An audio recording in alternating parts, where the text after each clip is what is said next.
outils. Donc, on va voir Google Chrome et les différentes possibilités. Donc, avant d'arriver dans Google Drive, je voulais vous expliquer c'est quoi Google Chrome. Bien souvent, on méconnaît le produit, mais on va vous le montrer aujourd'hui. On va regarder aussi Google Drive, mais aussi tous les modes de fonctionnement communs et transposables. Donc, bien souvent, on va savoir comment déposer un dossier, déposer un document, mais en même temps, qu'est-ce qui est intéressant, c'est de connaître le partage, comment octroyer des droits correctement, comment sécuriser nos documents, bien souvent. Et enfin, discussion, questions, commentaires. Comme je vous le dis, c'est un atelier quand même assez ouvert. On ne pourra pas malheureusement faire de la pratique tout au long de l'atelier. Pourquoi? Considérant qu'on est rendu maintenant à 54 personnes à l'atelier d'aujourd'hui. Donc, j'ai plus axé sur un mode de présentation, mais j'ai des sondages que je vais vous poser en même temps pour tester vos connaissances, tester, voir si vous comprenez bien qu'est-ce que je vous présente aujourd'hui. Et enfin, là, il y a aussi un document que je vais vous partager. À la fin de la présentation, on va aussi vous partager le document PDF de la présentation d'aujourd'hui. Donc, si vous désirez prendre des notes, vous avez la possibilité de le faire dans le document commun qui se retrouve dans la zone de clavardage. Sinon, mais je vous invite à m'écouter tout simplement. Laissez-vous guider. On va vous montrer des belles astuces pour économiser du temps et faire les choses correctement aussi. Donc, c'est ça l'objectif d'aujourd'hui. Ça va? Donc, on va déjà débuter avec la présentation de Google Chrome. Bien souvent, Google Chrome, c'est connu comme, autrement dit, un navigateur, mais c'est bien plus qu'un navigateur. Je ne sais pas si vous connaissez le travail à distance, mais Google Chrome, autrement dit, permet d'avoir accès à nos outils à distance. Donc, malgré le fait qu'on est à la maison ou en voyage, nous pouvons avoir notre environnement à nous. Et c'est ça qui est super intéressant avec Google Chrome, c'est qu'on peut avoir nos extensions, nos applications et bien plus que ça, vous allez le voir. Donc, j'ai mis une petite phrase à l'écran. Comme vous le voyez, on peut avoir accès à nos favoris, à nos historiques. Donc, qu'est-ce qu'on a, autrement dit, regardé il y a 2 à 3 semaines. On peut, autrement dit, enregistrer nos mots de passe. C'est super intéressant. Donc, bien souvent, vous le savez, les sites Internet demandent de plus en plus de mots de passe. Et là, c'est difficile, bien souvent, de savoir lequel que j'avais utilisé. Bien, on peut enregistrer, autrement dit, nos mots de passe. Et ils vont nous suivre à chaque fois qu'on va se connecter avec notre Google Chrome. En plus de ça, qu'est-ce qui est intéressant, c'est d'avoir accès à vos applications, mais encore plus avec vos extensions. C'est ça qui est super intéressant avec Google Chrome, c'est que vous avez la possibilité d'avoir votre environnement et de le configurer comme vous le désirez. Donc, ce n'est pas juste le fait pour dire, ben OK, le collège ou la commission scolaire me donne telle option. Non. Moi, j'ai tel autre besoin et j'ai la possibilité d'installer, de configurer mon environnement à moi. Et ça, comment on le fait? C'est quand même assez simple. Donc, la première image que vous voyez ici, en haut à droite, vous avez toujours un petit bonhomme. C'est difficile de m'aligner, mais je vais réussir. Donc, quand vous n'êtes pas connecté, vous allez voir un petit, autrement dit, bonhomme qui apparaît en haut des boutons d'action. Donc, ce bouton-là permet, autrement dit, de se connecter avec son compte Google. Et lorsqu'on se connecte, on clique une fois ici, cette fenêtre-là va apparaître. Et là, qu'est-ce qu'on peut faire? Plusieurs possibilités. Donc, la première, c'est vraiment de se connecter à Google Chrome. En cliquant ici, cette fenêtre-là va maintenant apparaître. Là, vous allez devoir fournir, autrement dit, votre adresse courriel. Vous faites le bouton suivant. Par la suite, votre mot de passe de votre compte Google qui a été soit donné par votre organisation ou soit par votre compte personnel parce que vous avez la possibilité de se connecter avec votre compte personnel, mais en même temps, votre compte organisationnel. Il n'y a pas de problème par rapport à ça. Et l'autre fenêtre que vous voyez apparaître, c'est vraiment ça qui est important. Donc, c'est vraiment faire la synchronisation avec votre compte Google. Donc, en bas de tout, on va cliquer sur le bouton OK. Et là, maintenant, vous allez être connecté à votre navigateur avec votre identification. Qu'est-ce que ça fait? Donc, on va regarder quelques définitions avant d'aller plus loin. Les applications, la première chose, c'est les applications qui sont les logiciels en ligne. Je ne sais pas si vous connaissez, par exemple, Google Classroom. Il existe beaucoup d'outils dans Google, Google Doc, Google Slide, Google Sheet. Donc, il y en a une panoplie. Mais il y a aussi d'autres produits tiers qui sont greffés à votre environnement Google Drive. Exemple, vous avez Lucidchart qui permet de se connecter, de faire des diagrammes en ligne, de collaborer facilement aussi avec d'autres personnes. Donc ça, c'est vraiment le menu. Puis vous le voyez ici, le menu va apparaître dans la section en haut à droite dans votre Google Chrome. Deuxième chose, l'extension. Vous le voyez, j'ai quand même beaucoup d'extensions. Il y en a que j'utilise souvent. Par exemple, tantôt, on va voir Google Shortener, donc pour raccourcir nos URL. Vous avez d'autres extensions comme Screencastify qui permet de l'enregistrement d'écran avec vous en vignette, un peu qu'est-ce qu'on fait aujourd'hui. Mais les extensions permettent d'ajouter des fonctionnalités supplémentaires. C'est ça qui est super intéressant avec les produits Google, c'est que plusieurs personnes vont développer des extensions pour répondre à un besoin très précis. Donc, je ne sais pas, vous désirez avoir quelque chose pour faire des équations mathématiques, bien, il existe Equatio. Donc, il y a toujours une solution à notre problème.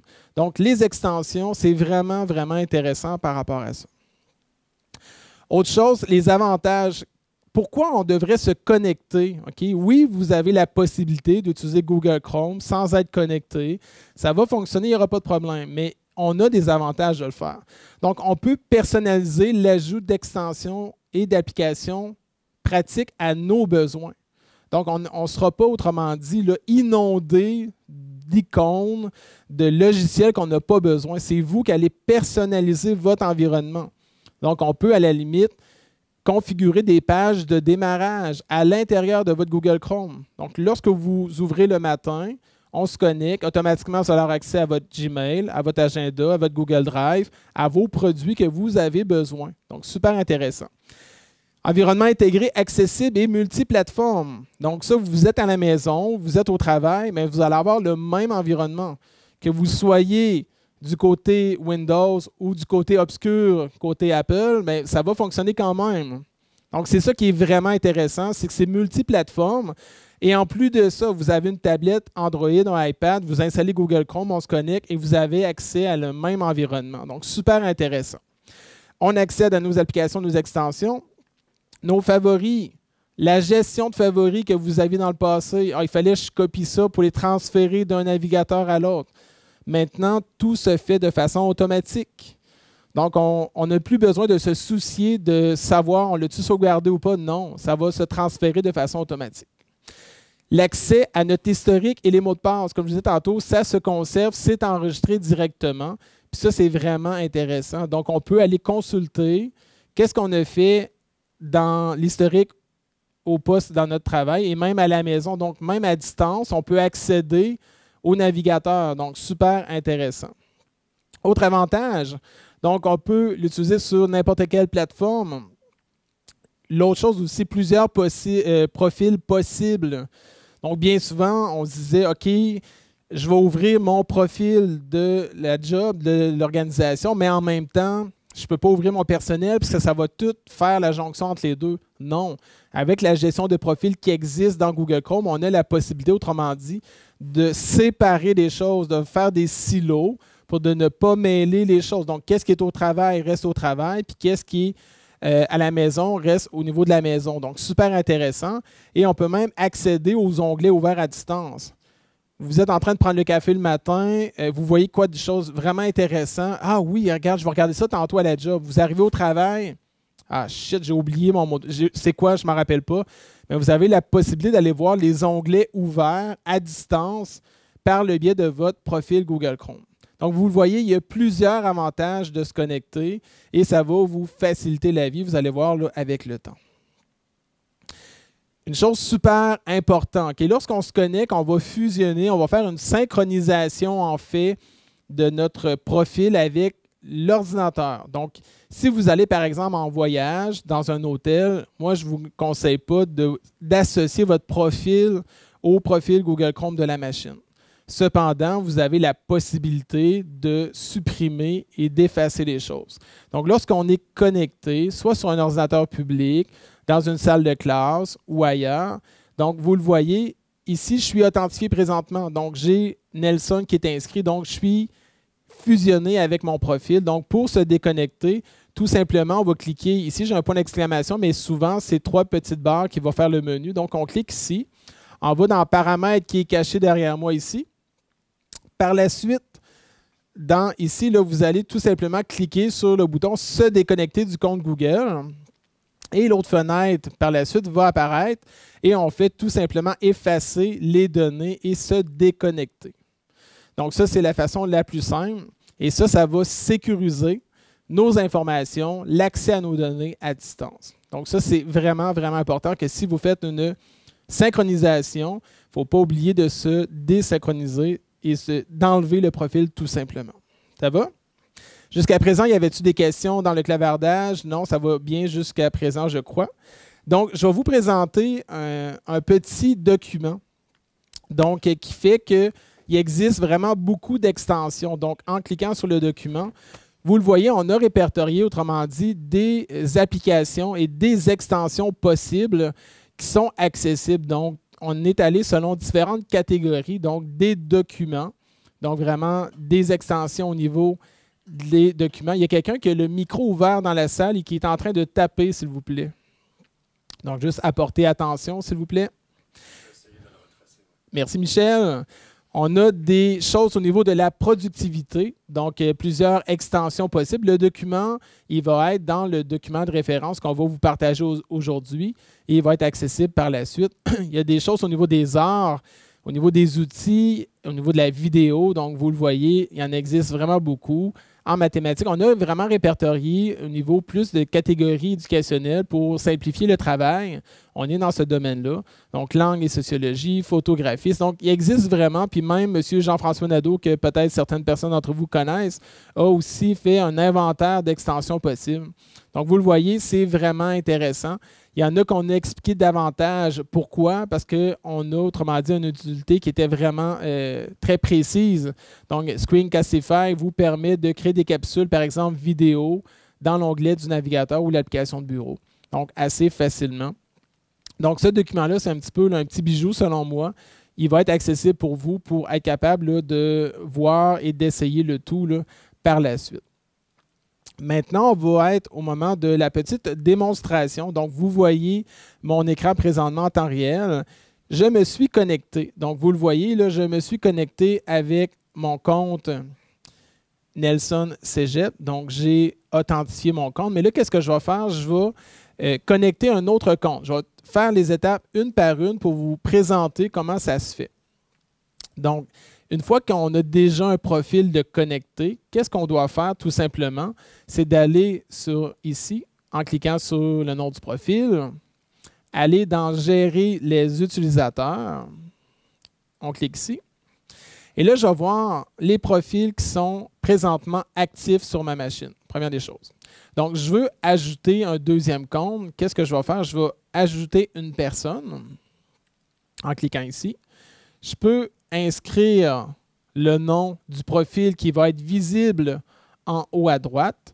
Donc, moi, je vais l'appeler pour la présentation d'aujourd'hui. Donc, Google Formation. J'ai même la possibilité de mettre une icône amusante et pour diversifier le tout. Et qu'est-ce qui est super intéressant, c'est que je peux créer un raccourci sur le bureau pour l'utilisateur. Donc, imaginez-vous que vous avez deux profils, donc un premier pour l'organisation et un deuxième personnel. Bien, cet outil-là permet de créer des raccourcis. Donc, aussitôt que vous allez cliquer sur le bureau, sur le raccourci du profil, bien, tout simplement, ça va ouvrir l'environnement de la bonne personne là, au bon moment. Donc, moi, je vais procéder à ça ici. Je vais faire « Enregistrer » ici. Et là, présentement, je ne suis pas connecté encore. Donc, oui, il y a Google Formation ici. Donc, vous le voyez, mais qu'est-ce que je dois faire? C'est d'ouvrir une session. Donc, en cliquant ici, la fenêtre que je vous ai montrée tantôt apparaît. Donc, je vais inscrire mon compte, donc google.formation à cégep-rimouski.qc.ca. Donc, je vais inscrire le mot de passe pour mon compte. Merci pour le commentaire, Michel. Donc, j'inscris suivant. Et là, autrement dit, je vais à la fenêtre associer les données. Donc, comme vous le voyez. Et je vais cliquer sur OK à la fenêtre pour faire le lien avec mon compte Gmail. Donc, vous le voyez, je suis authentifié ici. Et en haut à droite, vous voyez le G qui permet, autrement dit, de signifier que je suis connecté à mon compte Google. Première des choses. Deuxième des choses, pour naviguer entre deux comptes. Donc, tantôt, je vous présentais le tout que vous étiez comme j'étais connecté en tant que Nelson Jean. Et ici, j'ai Google Formation. Donc, j'ai la possibilité de naviguer facilement à travers mes comptes. Donc, tout simplement, qu'est-ce que je dois faire? C'est de cliquer en haut à droite sur le compte et par la suite, cliquer sur le deuxième pour m'amener, autrement dit, à l'environnement de mon deuxième compte. Donc, c'est vraiment simple au niveau de la navigation. De plus, sur la barre de tâches en bas, vous voyez que chaque environnement, chaque compte qui est connecté à votre Google Chrome est vraiment séparé. Donc, j'ai vraiment une icône pour mon compte qui est Nelson Cégep et j'ai une deuxième icône pour le compte Google Formation. Donc, assez simple au niveau de l'environnement pour la navigation entre les deux comptes. Et si je vais voir sur le bureau, donc vous le voyez que j'ai une icône concernant Nelson Cégep Chrome et Google Formation. L'autre chose, vous êtes un conseiller pédagogique, vous êtes au support en informatique, vous désirez aider les personnes qui viennent vous voir. OK? Puis ça va arriver souvent, c'est que vous ne désirez pas vous associer au profil des autres personnes qui viennent vous voir.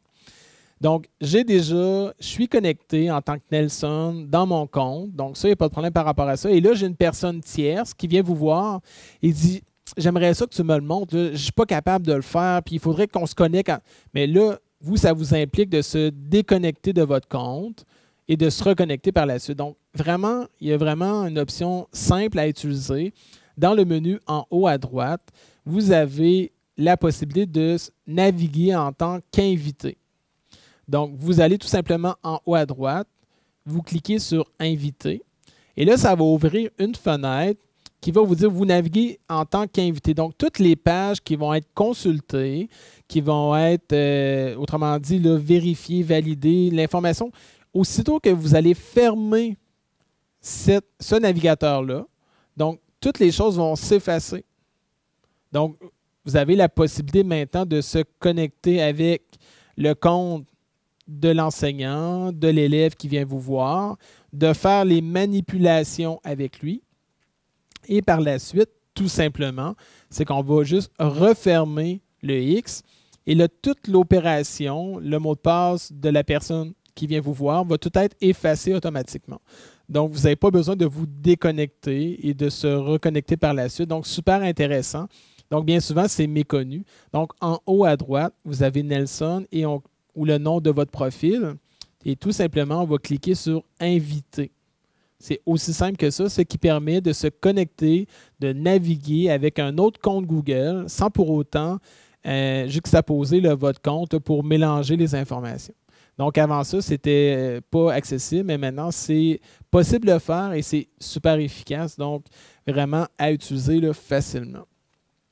L'autre chose, je vais revenir dans mon compte Google Formation. Donc, en naviguant, en cliquant sur le profil, je reclique sur Google Formation. Vous avez la possibilité. Donc, présentement, j'ai un onglet. Donc, je vais tout simplement cliquer sur mes courriels. Ça va ouvrir ma boîte de courriels. Par la suite, j'ai la possibilité, autrement dit, d'accéder à d'autres applications. Donc, le menu « Applications » se retrouve en haut à droite. Donc, je vais cliquer sur l'agenda. Je vais aussi ouvrir Google Drive. Donc, en cliquant encore l'application, on peut accéder à notre Google Drive directement ici.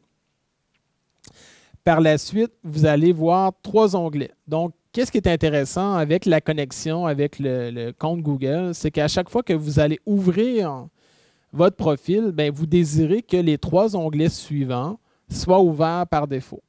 Donc, tout simplement, un truc, donc ouvrez l'ensemble des onglets que vous désirez. Première des choses à faire. Donc, moi, j'ai décidé Gmail, l'agenda et Google Drive. Donc, je vais juste grossir ici.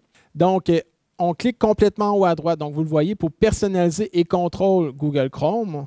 En cliquant ici, vous allez cliquer sur « Paramètres » qui est caché derrière ma tête à moitié. En cliquant « Paramètres », l'onglet des configurations possibles de votre Google Chrome va apparaître. Et là, je vous invite tout simplement à aller dans la section « Au démarrage » ouvrir une page ou un ensemble de pages spécifiques, on va cliquer ici. Et par la suite, on va cliquer sur « Utiliser les pages actuelles ». En cliquant là, ça va autrement dit mettre mon Gmail, l'agenda, mon Google Drive de façon automatique. Ne cherchez pas le bouton « Enregistrer », il n'existe pas. Okay? Automatiquement, quand on fait des modifications dans Google, ça va s'enregistrer de façon automatique, première des choses. Le menu au démarrage, comme je disais, j'ai sélectionné une page ou un ensemble de pages spécifiques et, autrement dit, j'ai mes 3 pages qui sont là. Donc, je vais fermer mon navigateur complètement. Donc, je ferme complètement mon navigateur de Google Formation et je vais aller sur le bureau pour double-cliquer sur mon compte Google Formation et vous allez voir apparaître automatiquement l'ensemble des onglets. Donc, vous le voyez, je vais le rajouter à chaque fois, inquiétez-vous pas par rapport à ça. Donc, vous voyez l'ensemble des onglets, ouvrir automatiquement l'information à l'écran. Donc, super intéressant, super efficace, puis avec ça, vous allez sauver du temps assez rapidement grâce aux pages de démarrage de façon automatique. L'autre chose, donc vous le voyez en haut à droite, j'ai 3 icônes. Donc, j'ai 2 icônes qui sont en fait des extensions et le troisième, c'est le menu. Donc, maintenant, on va tout simplement mettre directement là, une nouvelle extension. Donc, en cliquant ici, j'ai la possibilité de faire plus d'outils. Et après ça, j'ai le menu extension. Donc, peut-être que vous le voyez un petit peu petit. Donc, dans l'extension, j'ai la possibilité, autrement dit, de naviguer et de voir l'ensemble des extensions qui sont dans mon navigateur. Donc, présentement, vous voyez, j'ai Antidote, j'ai Doc, j'ai G Suite Training, Google Doc. Donc, on a la possibilité d'en mettre qui sont là par défaut, mais en bas à gauche, vous avez plus d'extensions. Donc, en cliquant ici, vous voyez que j'ai la possibilité de rechercher facilement des extensions. Donc, ça va être mal commode à chaque fois. Donc, dans mon Web Store, j'ai la possibilité, par exemple, de rechercher Shortener. Donc, moi, c'est un coup de cœur pour ma part. Donc, Google Shortener permet, autrement dit, de raccourcir un lien vraiment petit afin de l'envoyer à d'autres personnes. Donc, je vais tout simplement cliquer sur « Ajouter à Chrome » ici. Et au menu, je vais faire « Ajouter l'extension ». Et là, autrement dit, l'extension va apparaître directement en haut à droite. Donc, ça va permettre facilement, autrement dit, je peux fermer maintenant l'onglet sur le X ici. Je peux aussi fermer l'onglet sur l'extension. Donc, dans mon Google Drive, j'ai la possibilité, donc un Google Shortener. Je vous fais une démo. Donc, dans mon Google Drive, je vais créer un nouveau document Google Doc. Et là, dans mon Google Doc, qu'est-ce que je peux faire? Vous le voyez, bien souvent, l'adresse du lien est très longue. Donc, j'ai beaucoup de caractères. Donc, bien souvent, c'est extrêmement long. Donc, nous avons la possibilité facilement de raccourcir l'adresse. Donc, en cliquant tout simplement sur la nouvelle extension que je viens d'installer. Donc, je clique une fois et automatiquement, il va me générer un nouveau lien. Donc, je vais copier-coller le lien. Donc, vous le voyez, le lien qui est généré par défaut avec cet outil-là, peut-être que c'est un petit peu trop grand, mais le lien qui est généré, donc, c'est produit par Google. Ce n'est pas personnalisable à la question de Nicole. Donc, c'est fait de façon automatique et c'est généré là, facilement. Donc, c'est un outil quand même super intéressant qui permet autrement dit, d'envoyer. Donc, on peut mettre ce raccourci-là dans un courriel, dans un Google Doc. On peut le mettre dans un agenda, dans un rendez-vous. Donc, vous avez la possibilité de le manipuler. Et au lieu, autrement dit, d'envoyer des liens qui sont extrêmement longs, bien, vous avez la possibilité d'envoyer ce petit raccourci-là facilement aux personnes pour qu'ils puissent tout simplement y accéder facilement. Donc, super intéressant. Il y en existe d'autres qui sont personnalisables. Bitly, il y en existe vraiment beaucoup, mais celui que je vous montrais aujourd'hui, c'est vraiment le produit de Google qui est en lien. Ça, c'est vraiment intéressant. Puis pour ma part, c'est lui que j'utilise beaucoup. C'est rare que je vais personnaliser, en fait, dans mon travail, des liens pour les envoyer. Donc, tout dépendant de votre besoin, peut-être qu'il y en existe d'autres aussi qui sont personnalisables. C'est à vous de voir celui qui répond le mieux à votre besoin. Ça va? Donc, je vais tout simplement revenir à mon compte en cliquant sur Google Formation et revenir à mon compte du Cégep. Donc, je vais réouvrir ma présentation.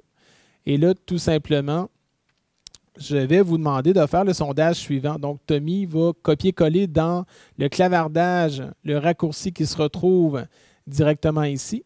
Donc, je vous invite à aller faire le petit sondage que vous voyez. Donc, le clavardage, Tommy va mettre, autrement dit, le lien dans le clavardage. Je vous demande de remplir le petit questionnaire de 4 questions. Donc, c'est pour la première section de la formation d'aujourd'hui, donc concernant les Google Chrome et ses avantages. Donc, déjà, 2 personnes, 4 personnes, ça va bien, excellent.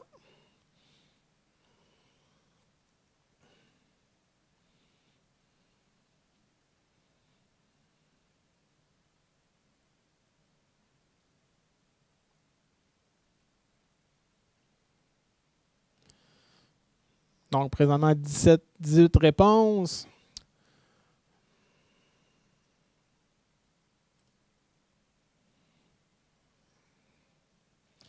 « 27 réponses.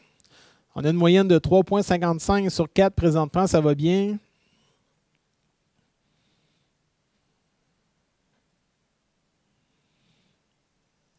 Je vais attendre d'avoir un peu plus de réponses avant de continuer. Donc, on va faire un bref retour concernant les réponses au niveau du sondage. Donc, vous voyez qu'on a eu une moyenne de 3,38 sur 4 personnes.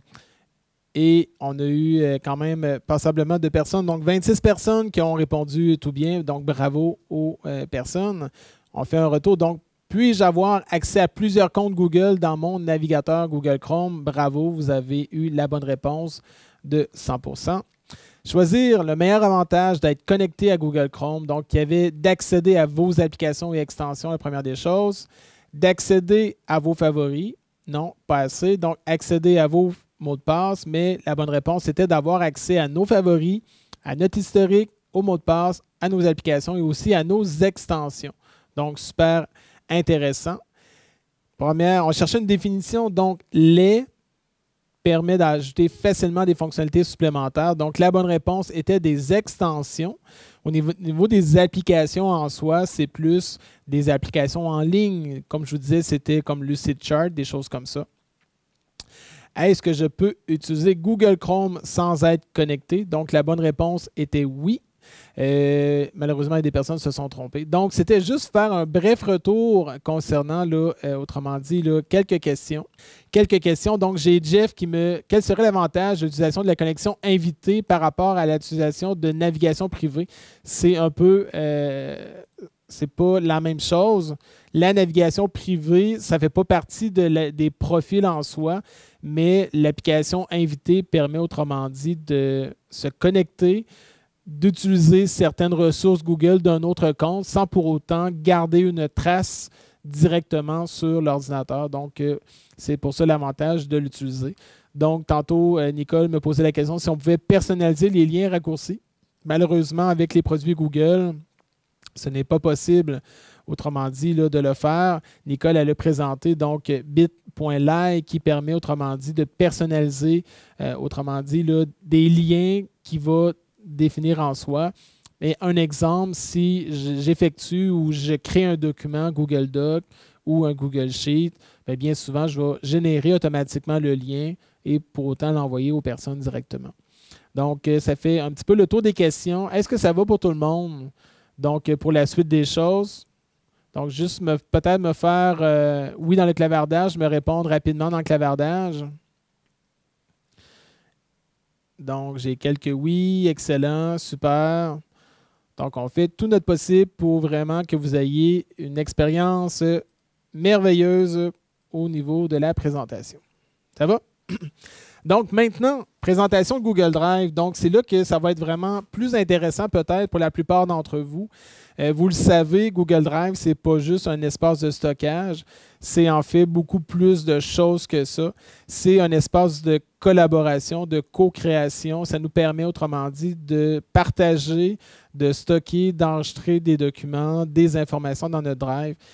L'autre avantage aussi, c'est que si vous avez une certaine flexibilité, puis je pense que c'est les enseignants qui vont rechercher le plus ça, c'est une flexibilité au niveau de l'accès à nos fichiers.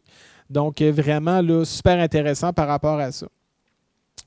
Google Drive, c'est quoi? Bien, ça fait partie de la suite qui est anciennement Google Apps pour l'éducation. Maintenant, on va la nommer G Suite pour l'éducation. Donc, vous le voyez, on peut parler de Gmail dans la suite, Google Hangout, Google Agenda. Vous avez Google Drive. Mais Google Drive, en fait, va fonctionner avec les outils. Donc, vous avez Google Forms, vous avez Google Sheet qui existe en bas. Vous avez la possibilité de retrouver aussi Google Doc, Google+, qui est un fier compétiteur à Facebook. Vous avez aussi Google Slides, Google Classroom. Il existe Google Vault pour la sauvegarde des documents en ligne. Donc, c'est une suite d'archivage électronique en soi. Et vous avez Google Sites.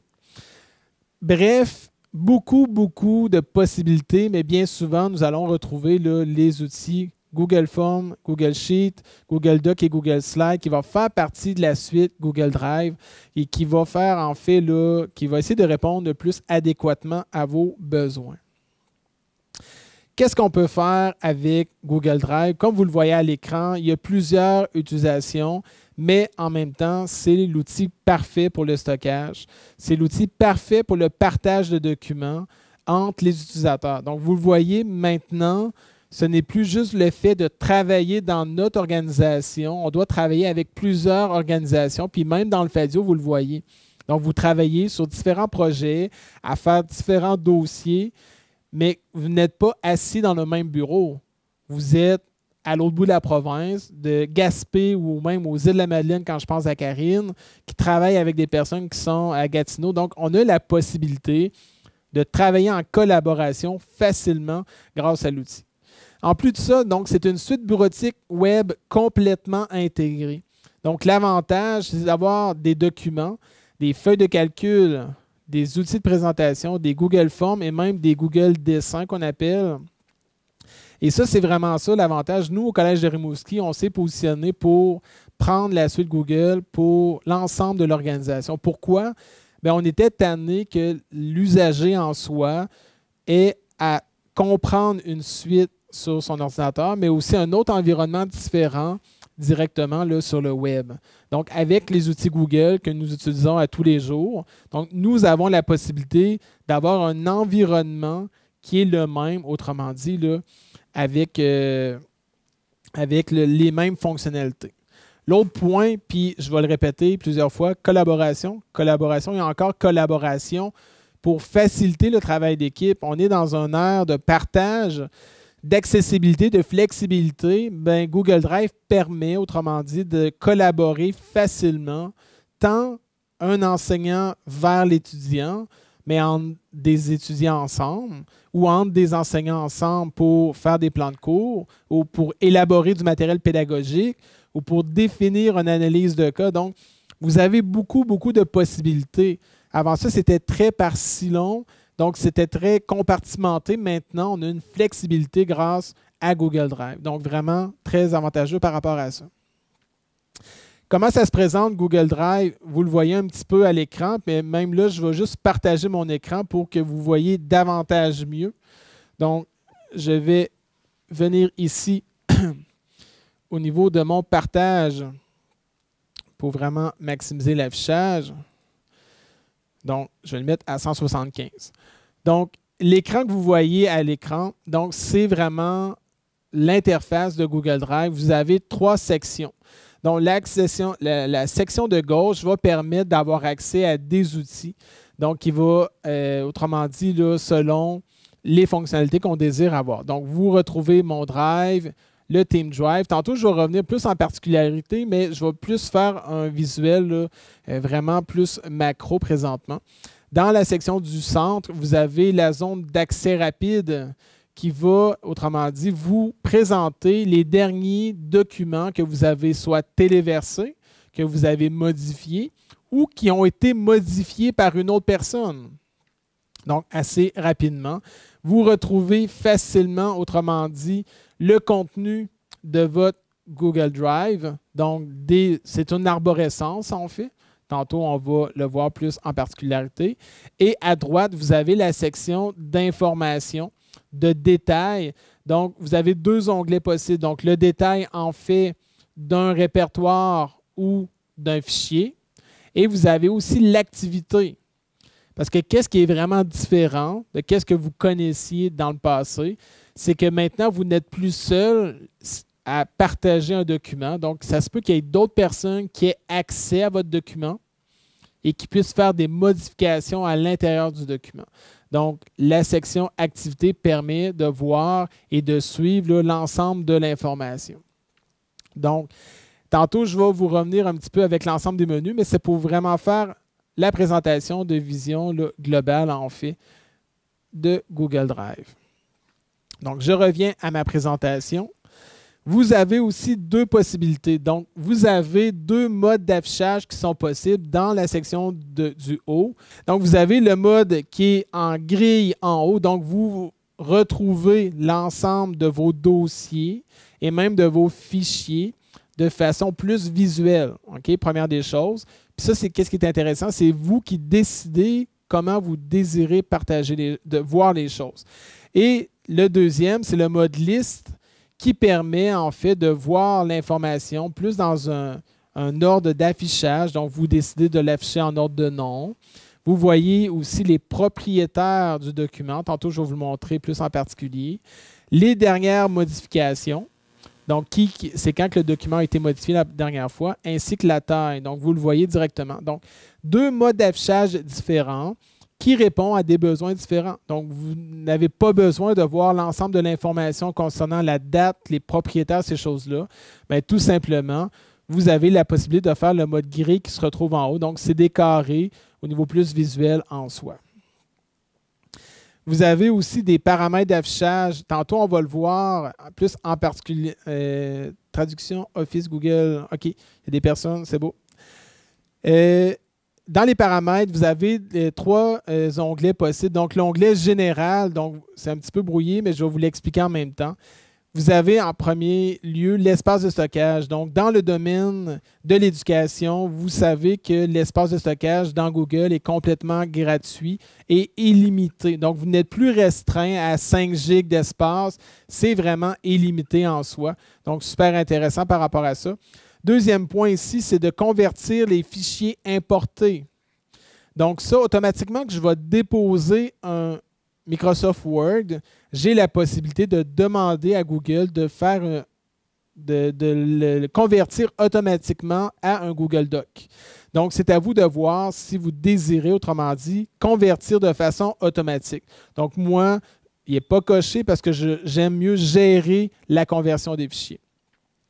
Le mode hors connexion, ici, permet, autrement dit, que lorsqu'on se connecte à notre compte Google, que l'ensemble des documents de notre Drive se garde, autrement dit, une copie locale sur notre portable, par exemple. OK? Vous êtes au bureau, on se connecte avec notre portable à notre compte Google et on veut que même si on s'en va en train ou en avion, qu'on ait accès à nos documents. Donc ça, c'est possible et on n'a pas l'obligation d'avoir, autrement dit, une connexion Internet pour avoir accès à nos documents Google. Donc, le mode hors connexion permet de faire une synchronisation des documents vers son portable ou son ordinateur personnel, même s'il n'y a pas de connexion Internet, ça va fonctionner. Donc, super intéressant. En bas, vous retrouvez la zone de notification. Donc, on peut recevoir des notifications sur cet appareil. Donc, telle personne me partageait un document ou telle autre personne a fait des modifications. Donc, j'ai la possibilité d'avoir des notifications, un peu qu'est-ce qu'on retrouve dans Facebook, mais directement sur l'appareil intéressant. L'autre possibilité, donc, gérer les applications, vous le voyez. Par défaut, il va y avoir des applications qui vont être faites, mais nous avons la possibilité d'installer des extensions, mais aussi des applications.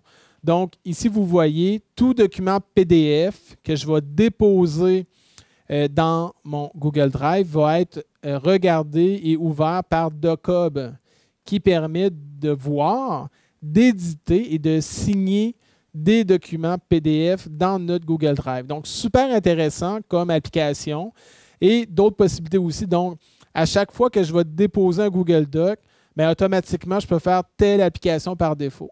Donc, ça se passe dans la zone des paramètres. Deux choses. Le Google Drive versus le Team Drive. C'est quoi la différence? C'est une nouveauté qui est apparue. Ça ne fait pas si longtemps que ça, puis c'est quand même intéressant. Donc, le Team Drive, en fait, je vais en parler un petit peu pour revenir après ça à l'autre. Donc, le Team Drive permet de faire des travaux d'équipe, de collaboration en gestion de projet. Donc, on se crée un Team Drive. Et ça, qu'est-ce qui est intéressant, c'est qu'on n'a pas besoin de demander à l'informatique de créer la structure, les droits, la sécurité par rapport à ça. Vous êtes autonome, en fait, dans la création du Team Drive. Donc, vous le voyez, donc, les Team Drive vont avoir cette icône-là et va se représenter plus bas. Donc, tantôt, je vais vous faire le tour de mes Team Drive en réel. Le Team Drive permet, autrement dit, qu'à chaque fois qu'on va déposer un Google Doc ou qu'on va créer un document Google à l'intérieur du Team Drive, toutes les personnes vont être propriétaires. Okay? Ça, c'est vraiment une particularité à Google. Quand on crée un document dans notre Drive personnel, okay? J'ai mon Drive, j'ai un dossier Nelson Jean et je vais créer un document par rapport aux notes de rencontre. Ce document-là va m'appartenir. Je vais être le propriétaire et le seul à y accéder. OK? Tantôt, je vais vous dire les différences. Et je vais vous montrer comment faire pour la création. Donc, je suis le seul à accéder aux documents. OK? Souvent, vous allez dire, c'est-tu sécuritaire? Le Drive, c'est-tu sécuritaire? On peut-tu mettre nos choses? Nous, on a pris comme avenue que quand on crée un document dans Google Drive, on est le seul et unique propriétaire. Tant et aussi longtemps que vous n'avez pas partagé le document avec d'autres personnes. Donc, c'est à vous, ça vous appartient. Donc, parce que vous êtes les seuls à connaître votre login et mot de passe pour se connecter à votre compte Google. Première des choses. Lorsque vous partagez le document, bien là, il y a des droits, tantôt qu'on va voir, que c'est très important à faire attention. Donc, on peut empêcher d'autres personnes à donner des droits à encore d'autres personnes. Donc, c'est là que ça devient vraiment super. Il faut faire attention lorsqu'on partage les documents pour faire les étapes dans la bonne étape. Tantôt, je vais vous montrer correctement. Le Team Drive, en fait, va, autrement dit, lorsqu'on crée un document dans le Team Drive, on ne sera pas le seul propriétaire. Il va y avoir d'autres propriétaires. Donc, même si vous partez à la retraite, le document va continuer d'être dans le Team Drive. Parce que vous ne serez plus propriétaire du document. Ça va être l'équipe qui va être propriétaire, en fait, du document. Donc, ça, c'est vraiment une notion particulière à voir. Dans le Team Drive, on a la possibilité de partager un document à une personne qui ne fait pas partie de notre équipe du Team Drive. Donc, ça, c'est possible de faire. Mais on n'a pas la possibilité de partager un dossier à une personne externe. Là, il faut le mettre, autrement dit, membre du Team Drive. D'où l'avantage de peut-être travailler en fonction avec le Drive normal pour créer des structures et de partager soit un document, soit un dossier aux personnes directement. Donc, nous, on avait exploré au collège le Team Drive et on a dit pas tout de suite parce qu'il manque certaines fonctionnalités. On est revenu à la structure du Drive habituel afin de bien structurer nos choses. C'est à vous de voir. Et c'est quand même assez facile. Tantôt, je vais vous montrer comment créer là, le Team Drive. C'est quand même assez facile. Donc, quelques particularités au niveau de la notion de propriétaire. Donc, quand je crée dans un Drive normal un document, je suis le seul propriétaire. Mais quand je suis dans un Team Drive, c'est vraiment l'ensemble des membres de l'équipe qui va devenir propriétaire. Donc, c'est vraiment la grosse particularité qu'on retrouve. Il existe vraiment beaucoup de raccourcis possibles dans Google Drive afin de faciliter, autrement dit, notre vie pour vraiment simplifier le tout. Donc, je vais vous montrer quelques-uns des raccourcis. Donc, en cliquant sur le lien, je vais agrandir l'image pour la vue de tout le monde. Donc, pour accéder au menu facilement, mais ceux que j'utilise le plus, c'est ceux-ci, donc pour créer des éléments. Donc, quand je suis dans mon Google Drive, tout simplement, je vais faire majuscule T. Ça va automatiquement créer un document Google Doc dans le répertoire où est-ce que je suis présenté. Donc, vraiment facile. Puis, au lieu de cliquer sur le bouton « Nouveau Google Doc », tantôt, je vais vous le montrer quand même, c'est vraiment beaucoup, beaucoup plus simple pour travailler là, facilement là, à l'intérieur. Donc, pour créer des documents, des présentations, les feuilles de calcul, les dessins, les dossiers. Donc, vous le voyez, des raccourcis qui sont accessibles, puis il y en a vraiment, vraiment beaucoup. Le lien va être disponible à l'intérieur de la présentation d'aujourd'hui. Vous allez être capable, autrement dit, de bien valider le tout et de trouver peut-être des raccourcis qui vont répondre à votre besoin. C'est ça l'objectif en fait. Donc maintenant, on est rendu plus à la partie démonstration. Donc, je vais prendre le temps de bien expliquer les choses, de faire le tour de chacune des étapes. Donc, le prochain, peut-être 20 minutes, va être un petit peu plus théorique, mais en même temps, c'est très, très important de faire les étapes correctement. Donc, notre drive va se présenter de cette façon-là. Donc, vous le voyez quand même assez bien à l'écran. J'ai un écran témoin maintenant que vraiment, c'est beaucoup mieux au niveau de l'affichage. Donc, en haut, vous avez la zone de recherche. Donc, la zone de recherche permet, autrement dit, de rechercher facilement un document, que ce soit un texte qui va être dans le titre d'un document ou même à l'intérieur d'un document. Et Google va même rechercher à l'intérieur d'un document PDF pour retrouver l'information. Donc, c'est un peu le même moteur de recherche qui existe au niveau de la recherche dans Google, mais qui va permettre une recherche vraiment très précise au niveau de l'information. Donc, je vais juste rechercher, par exemple, je vais juste cliquer ici pour... Mon clavier numérique n'est pas activé. Donc, je recherche et vous voyez, au fur et à mesure que je vais inscrire des caractères, ça va, autrement dit, filtrer l'information à l'écran. Donc, je n'ai pas besoin, c'est vraiment fait de façon dynamique, très, très rapide. Et ça, vraiment, là, on peut rechercher n'importe quel texte, en fait, là, dans l'affichage, dans les critères de recherche, donc un nom, un prénom, vraiment évoluer. Et qu'est-ce qui est super intéressant? Vous avez un bouton Options de recherche, donc qui se retrouve en haut ici. Donc, en cliquant ici, vous avez la possibilité de filtrer davantage, autrement dit, là, votre recherche. Donc, les types. Donc, qu'est-ce que je veux rechercher? C'est-tu des images? C'est-tu des documents, des feuilles de calcul, des présentations, des formulaires, des vidéos, des dessins, des dossiers? Donc, vous avez la possibilité de le filtrer vraiment très précis. L'autre chose, le propriétaire, c'est-tu moi? Donc, c'est-tu moi qui ai créé le document ou c'est n'importe qui sauf moi ou je veux vraiment spécifier quelqu'un? Donc, je sais que Tommy me partageait un document. Je ne me rappelle pas du nom, mais je vais tout simplement rechercher une personne spécifique et on va le retrouver facilement. Parce que vous allez voir qu'au fur et à mesure que vous allez utiliser la recherche, dans le Google Drive, la recherche, mais aussi le partage de documents, vous allez avoir de nombreux éléments qui vont apparaître. Et quand on veut rechercher par une personne spécifique, c'est super intéressant. L'emplacement partout, mais j'ai la possibilité de spécifier en fait un dossier en particulier. Je peux même rechercher dans la corbeille. Donc oui, vous avez la possibilité de supprimer des documents, mais ceux-ci vont être transférés dans la corbeille. Donc, vous avez la possibilité de rechercher même dans les déchets. Vous avez la possibilité de rechercher des suivis, donc des dates de modification, le nom de l'élément. Et là, je vais descendre dans les critères. Donc, le nom de l'élément contient les mots de, partager avec d'autres personnes. Donc, je me rappelle que j'ai créé un document que j'ai partagé avec Tommy, mais je ne me rappelle pas c'était quoi. Bien, je peux rechercher, autrement dit, les partager avec. Donc, j'inscrirai l'adresse de Tommy ici. Et suivre, ça c'est vraiment intéressant. Puis tantôt, je vais vous en parler au niveau des commentaires possibles, qu'est-ce qu'on peut faire. Donc, j'ai la possibilité de rechercher les tâches uniquement. Donc, juste, je vais vous présenter juste ça pour l'instant. Tantôt, je vais revenir avec le mode commentaire, qu'est-ce qu'on peut faire.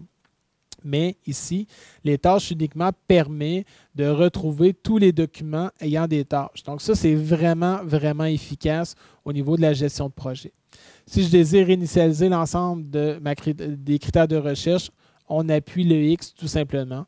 Donc, c'est vraiment efficace, facile à utiliser. Donc, vous le voyez, là, si vous êtes visuel un petit peu, je fonctionne beaucoup avec les dates dans mes documents. Donc, j'inscris le nom des dates du jour à chaque fois que je crée un document, lors des rencontres que je vais faire, que des notes de rencontre, des projets. Donc, vraiment fait de façon structurée le plus possible. Donc, la zone de recherche, vraiment efficace autant que la recherche qui existe dans Google. En haut à droite, vous retrouvez, autrement dit, les applications Google. Donc, en cliquant, vous allez voir que l'ensemble des applications possibles, donc Google Doc, Google Sheet, Google Slide, Google Form, donc le formulaire que je vous ai partagé tantôt. Donc, c'est vraiment ici qu'on peut le retrouver. Donc, vraiment efficace. Vous avez ici des boutons d'action qu'on appelle, donc beaucoup de possibilités. Donc, le menu paramètres que je vous ai montré tout à l'heure. Donc, en cliquant ici, paramètres, donc ça va ouvrir, autrement dit, les nombreuses possibilités. Donc, l'onglet général au niveau de la conversion de fichiers automatiques, les notifications que je veux recevoir si l'élément est mis à jour sur mon ordinateur et gérer les applications directement là, en lien avec mes choses. Donc, vous le voyez, j'ai passablement beaucoup d'applications, mais c'est normal, ça fait plus de 4 ans que je suis 100% dans Google. Ici, quand même intéressant, ce n'est pas tout le monde qui va avoir ça. Vous avez la possibilité d'avoir de l'aide pour les administrateurs si votre gestionnaire de votre le propriétaire de votre domaine a activé cette fonctionnalité-là. Donc, nous, on l'a activé ici à Rimouski. Vous avez ici pour masquer ou afficher les détails. Donc, vous désirez maximiser l'affichage de la partie centrale. On peut tout simplement désactiver la notification ou la réactiver au besoin. C'est à vous de voir. Et en même temps, vous voyez l'activité, en fait, des fichiers. Donc, je vois que Tommy a modifié un élément à 9h40. Il a même modifié avant. Donc, aussitôt qu'il y a une modification qui s'effectue, donc c'est vraiment intéressant là, au niveau là, de la possibilité de suivre l'évolution en fait d'un document là, facilement. Donc, je vais désactiver les détails pour maximiser l'affichage. Au niveau ici du mode grille et du mode liste, donc vous le voyez présentement, c'est plus présenté de façon visuelle. Et un autre avantage aussi que je retrouve ici, c'est que même on est capable de voir à l'intérieur d'un document qu'est-ce qui est réellement inscrit. Donc, vous voyez, j'ai des notes de rencontre qui sont inscrites directement. Ici, j'ai un autre document aussi que je vois directement à l'intérieur d'un document. Quand c'est des présentations PowerPoint ou des Google Slides, on a la possibilité de voir, autrement dit, le visuel facilement pour retrouver facilement, en fait, l'information à l'écran. Donc, ça, c'est vraiment intéressant.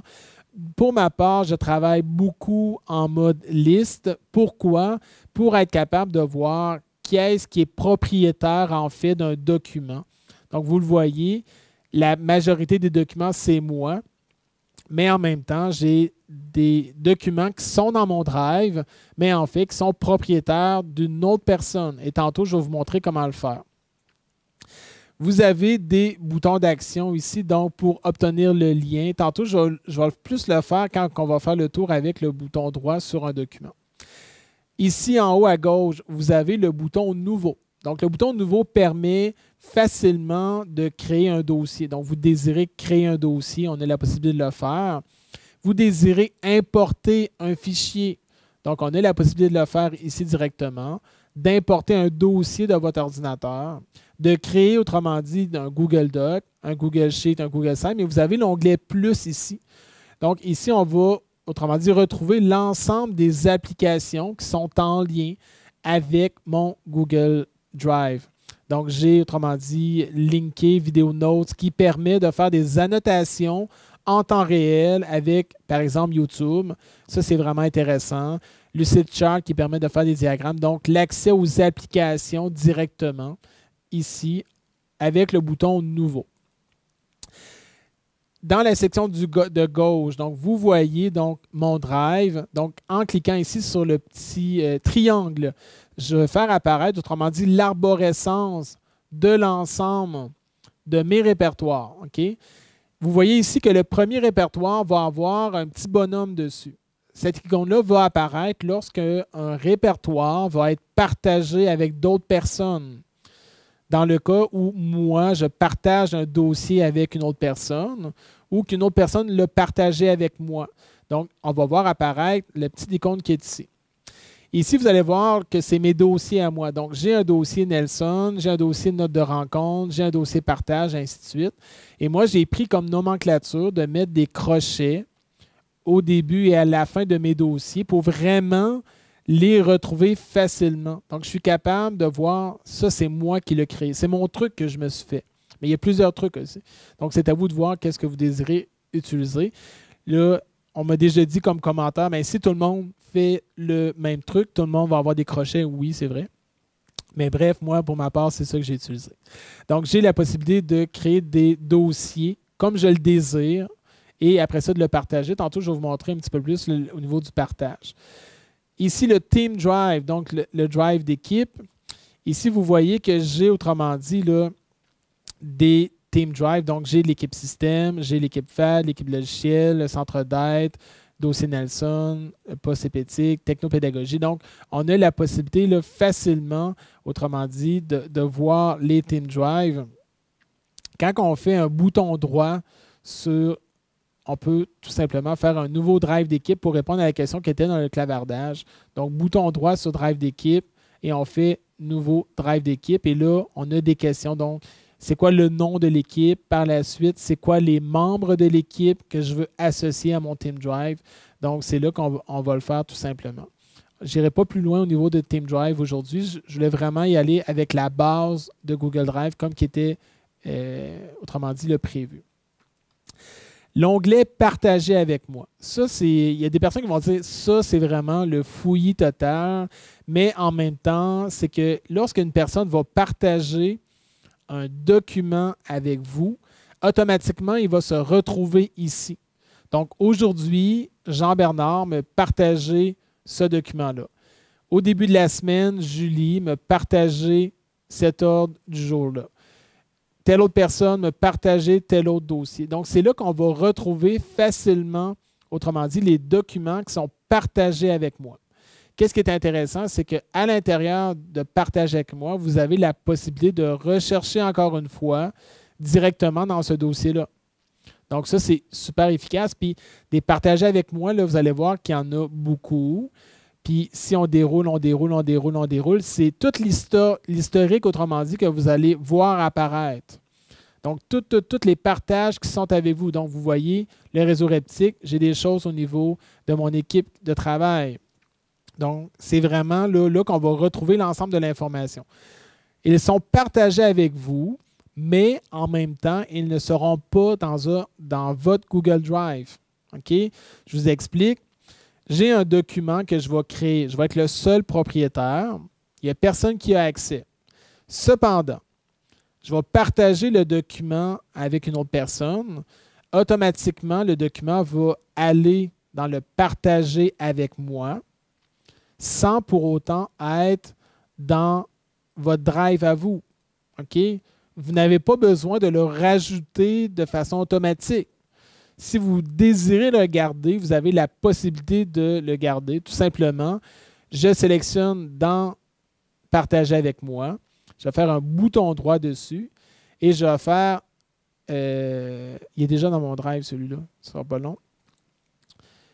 Donc, lui aussi est déjà dans mon drive. Donc, je vais juste trouver un vieux fichier qui n'est pas dans mon drive. Parce que moi, souvent, je vais classer automatiquement là, les documents dans mon drive. Donc, encore une fois, il est déjà là. Appel à tous. Celui-là, il ne doit pas être là.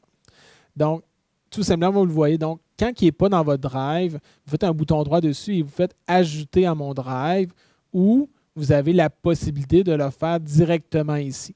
Donc, en cliquant ici, ça va aller le positionner à la racine de votre Google Drive. Donc, première des choses, quand vous désirez ajouter, tantôt, je vais vous faire une démo avec un compte n'ayant pas d'autres comptes, pas d'autres fichiers, vous allez plus comprendre. Donc, le partager avec moi, on va retrouver, autrement dit, l'ensemble des documents que des personnes m'ont donné des droits dessus, tout simplement. Le menu récent. Donc, ça, c'est quand même très intéressant. C'est que vous avez 100 documents que vous partagez avec 100 autres personnes, mais vous n'avez pas le temps de valider chaque information, chaque mise à jour qui a été faite.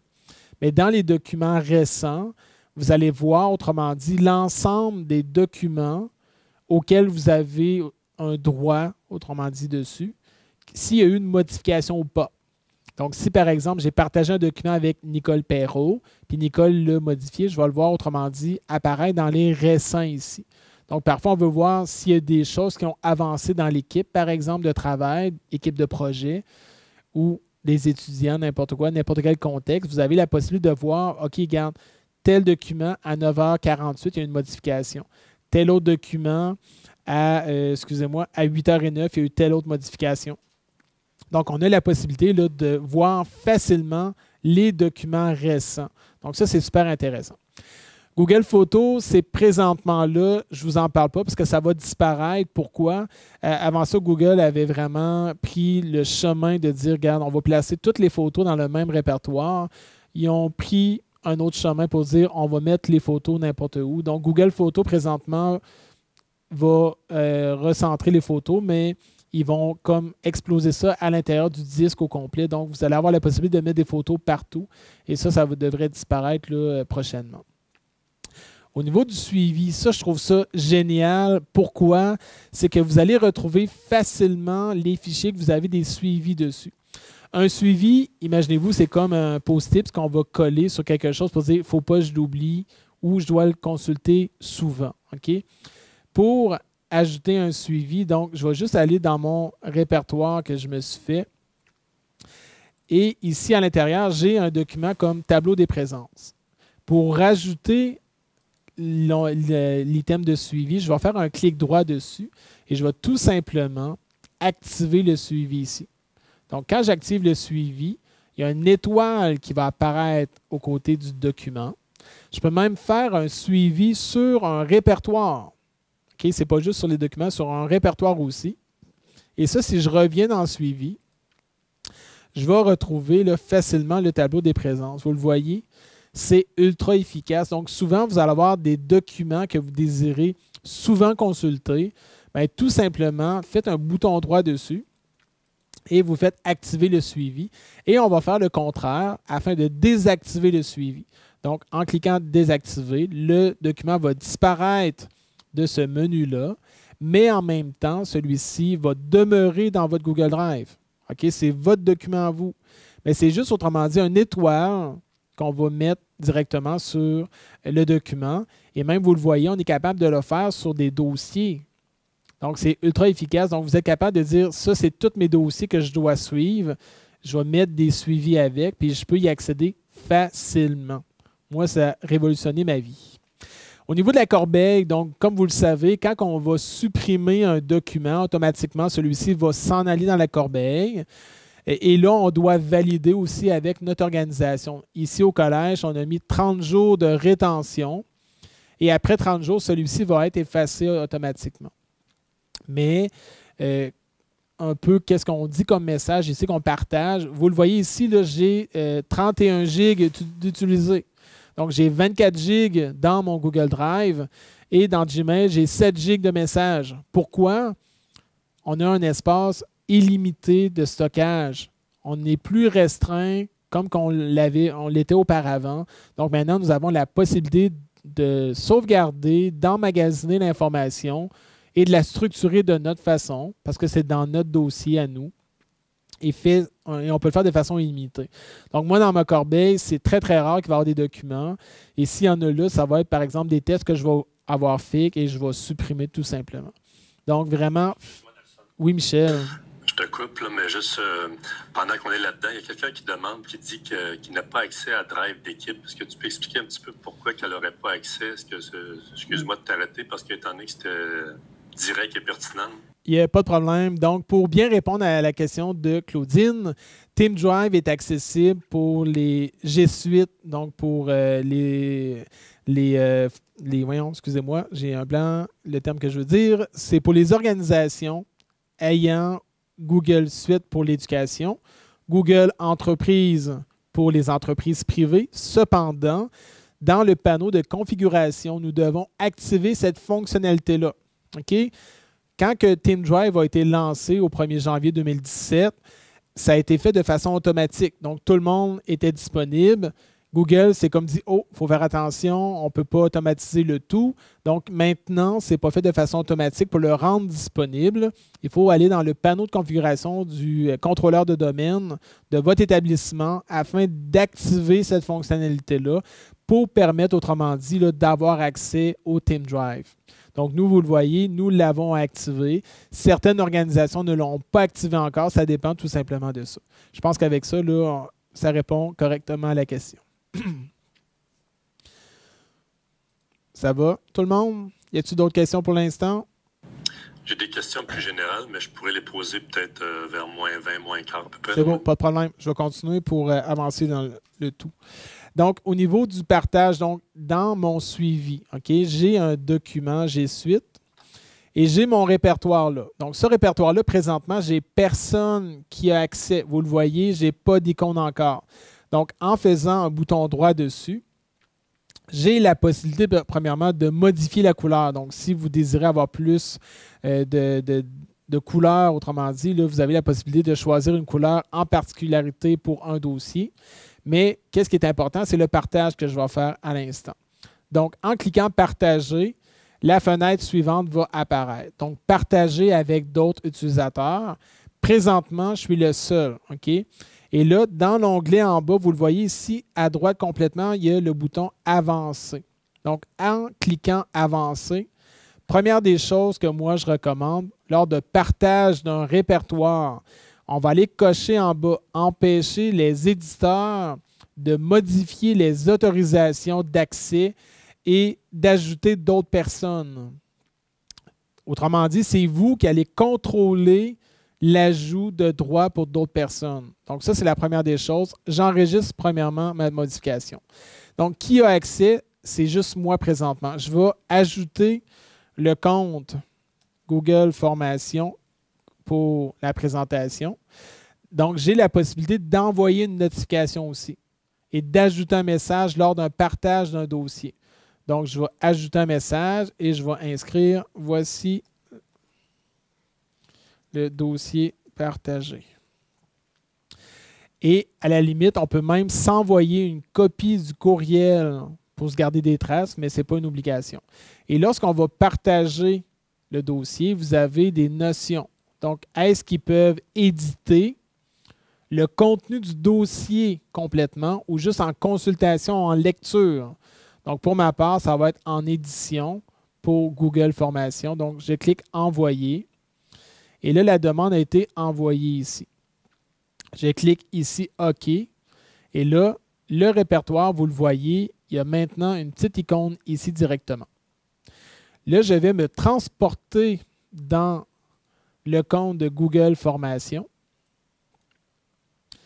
Et là, je vais aller dans le drive de la personne, Google Formation, et je vais aller dans « Partager avec moi ».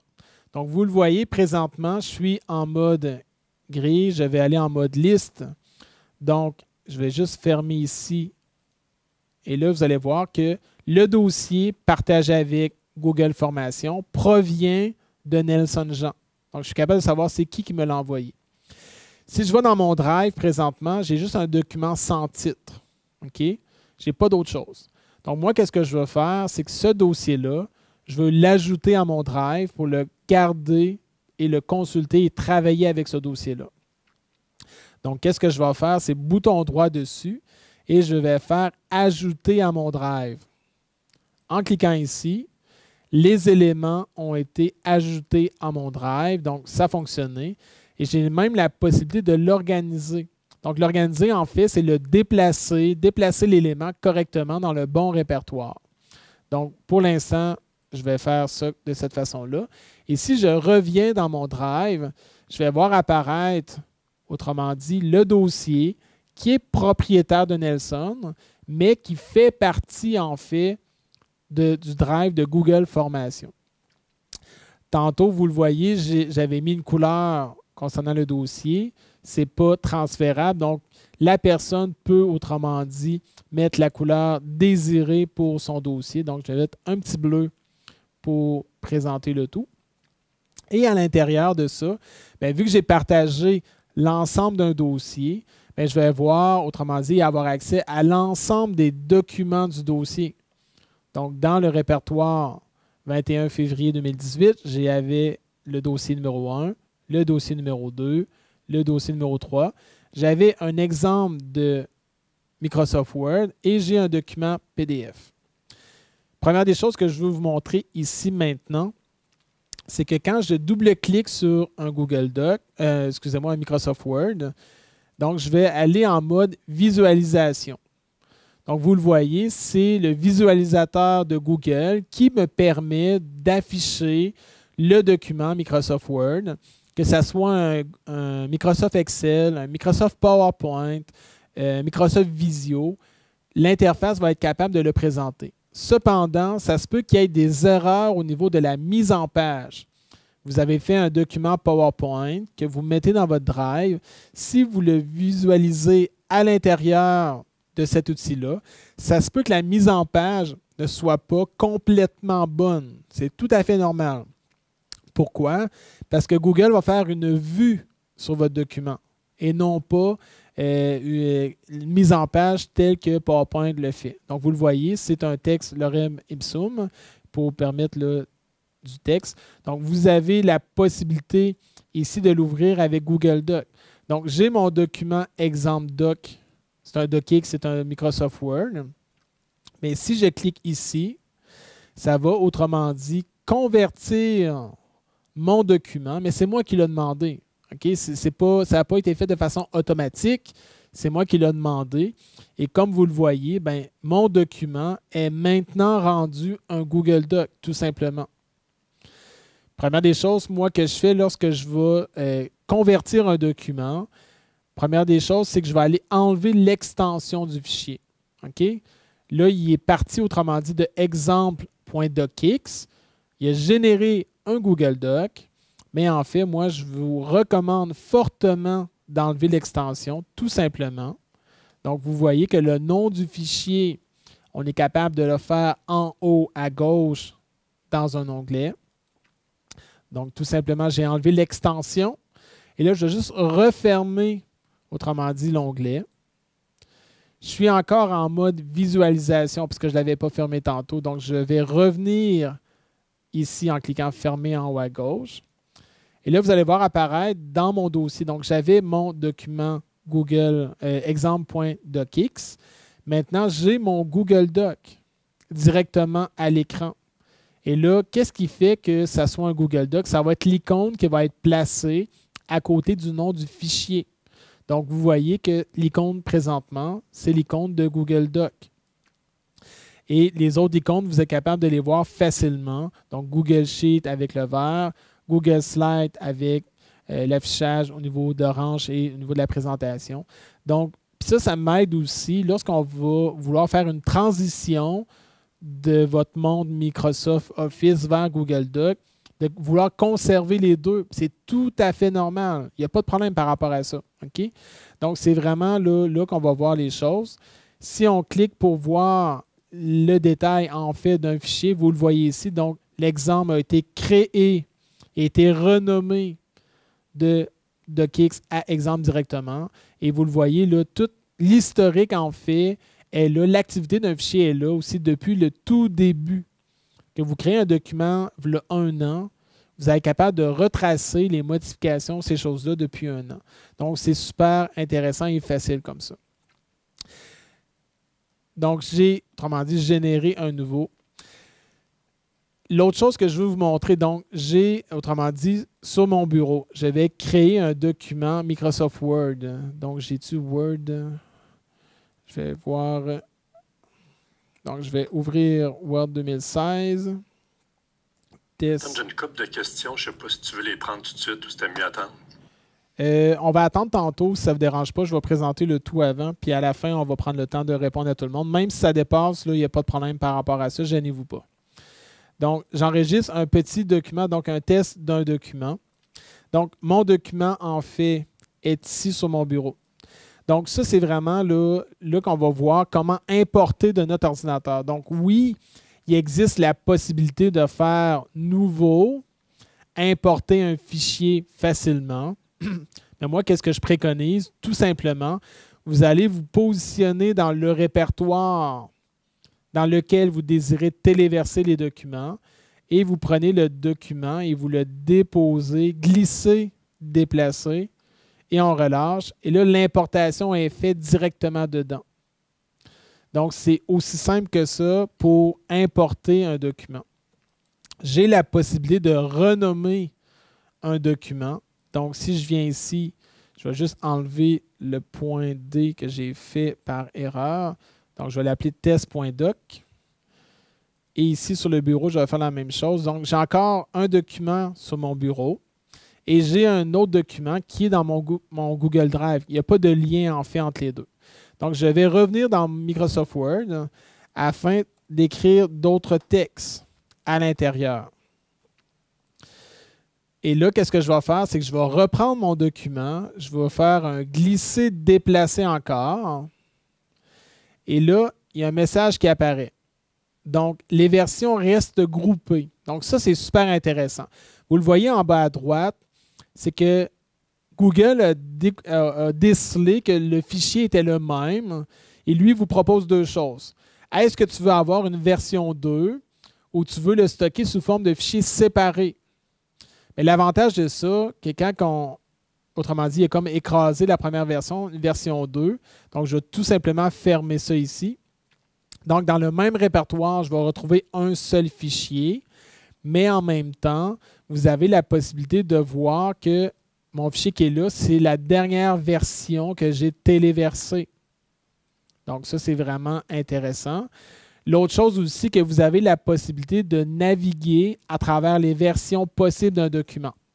Donc, quand on sélectionne un fichier, on fait bouton droit dessus et j'ai la possibilité de gérer les versions.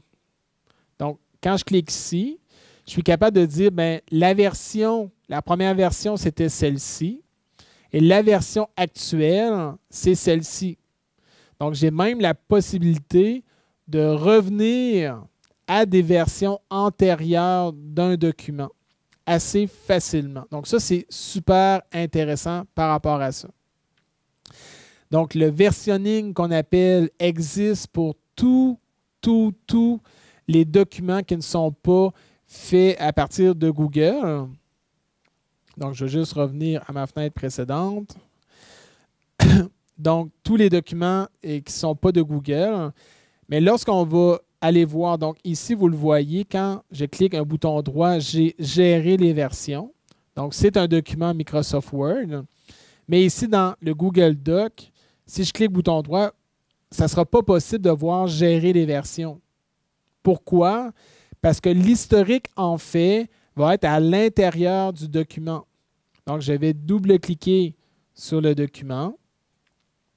Et à l'intérieur du document, là, vous ne le voyez pas, mais c'est les dernières modifications, vu que la vue est extrêmement grande au niveau de l'affichage, les dernières modifications dont on parle d'historique de version. Donc, on peut voir l'ensemble des modifications d'un document depuis le tout début. Donc, ça, c'est super intéressant. Lorsqu'on travaille en équipe, il y a plusieurs personnes qui vont créer, qui vont modifier le document. Et ça nous permet de voir les modifications qui ont été faites pour une personne, pour une date donnée, et même de rétablir, autrement dit, des versions antérieures. Exemple, vous commencez un appel d'offres ou un projet d'étude ou un plan cadre, vous faites un premier jet, Et là, il y a une personne X dans l'équipe qui dit « Ah, c'est pas bon, on va tout effacer puis on va recommencer. » Là, bien souvent, dans le passé, vous auriez appelé l'informatique pour dire ben ça prend une copie du backup pour revenir, ainsi de suite. Maintenant, avec l'historique des versions, donc qui est accessible direct au côté du menu d'aide, donc à côté à droite, on clique sur chaque modification est enregistrée. Puis ça nous permet de voir l'ensemble des modifications en fait d'un document. Et ça, on est capable de revenir jusqu'à la création de document. Que le document ait 2 ans, vous êtes capable de rétablir les versions antérieures et c'est gardé depuis la création d'un document. Donc ça, c'est super intéressant. Souvent, qu'est-ce qu'on va faire? C'est qu'on va aller voir les modifications et on peut faire un copier-coller d'une section, CTRL-C, donc pour faire ou un bouton droit copier, pour être capable de le ramener dans la version actuelle. Donc, assez facilement pour remplacer soit une modification qui a été faite ou autre chose. Donc, l'historique de modification s'effectue et est présent dans l'ensemble des produits Google. Donc, Google Doc, Google Sheet, Google Slide, Google Form aussi. Donc, super efficace, super intéressant par rapport à ça. Maintenant, au niveau du partage, donc j'ai dans mon dossier 1, donc j'ai fait un test pour le tableau des présences. Présentement, c'est un document. Je suis le seul propriétaire à y accéder. Donc, en haut à droite, c'est là qu'on va voir pour, puis il y a même Tommy, j'avais mis des droits dessus. Donc, dans le bouton en haut à droite, le bouton bleu, c'est là qu'on va donner des droits. Puis ça, c'est la partie la plus importante de la formation pour les 10 prochaines minutes, je vous le dis, là, pour le partage des droits. Donc, en cliquant le bouton « Partage » dans un document. Donc, il est partagé présentement avec Nelson Jean. Je suis le propriétaire et je l'ai partagé, autrement dit, à Google Formation. Première des choses que moi, je préconise, donc dans le bouton « Avancer », on clique ici. Vous allez dans la section en bas complètement. Oh, attendez un petit peu, c'est vrai. Je me trompe pas, mais je vous le dis, ici, présentement, Nelson est propriétaire. Okay? Donc, c'est lui qui a les droits avancés au niveau du partage. Google Formation, lui, peut inviter des utilisateurs, mais j'ai enlevé les droits d'ajouter des utilisateurs. Donc, ça, c'est vraiment là, une fonctionnalité très particulière. Donc, Nelson est propriétaire, vous le voyez, et Google Formation est en modification directement dans le fichier. C'est tout à fait normal. Souvent, puis habituellement, vous allez voir ajouter des utilisateurs, mais vu que Google Formation n'a pas le droit de changer les droits des personnes, bien, Google Formation peut inviter des utilisateurs. Et ça va, autrement dit, envoyer une demande d'autorisation au propriétaire pour être sûr de lui accorder des droits. Ça, c'est vraiment très, très efficace. Pourquoi? Pour que le propriétaire ait le plein contrôle sur le partage des droits. Donc, je vais juste faire annuler dans cette fenêtre-là. Je vais faire OK ici. Je reviens dans mon Google Drive et je vais créer un bouton droit Google Doc. Donc, je vais créer un document. Il va me dire, tu veux-tu créer l'élément dans un dossier partagé? Oui, c'est ça que je veux faire. Il n'y a pas de problème parce qu'il est partagé avec une autre personne. Cependant, ce document-là que je vous présente à l'instant, ça va être, autrement dit, Google Formation qui va être propriétaire. Donc, vous le voyez, je suis logué Google Formation.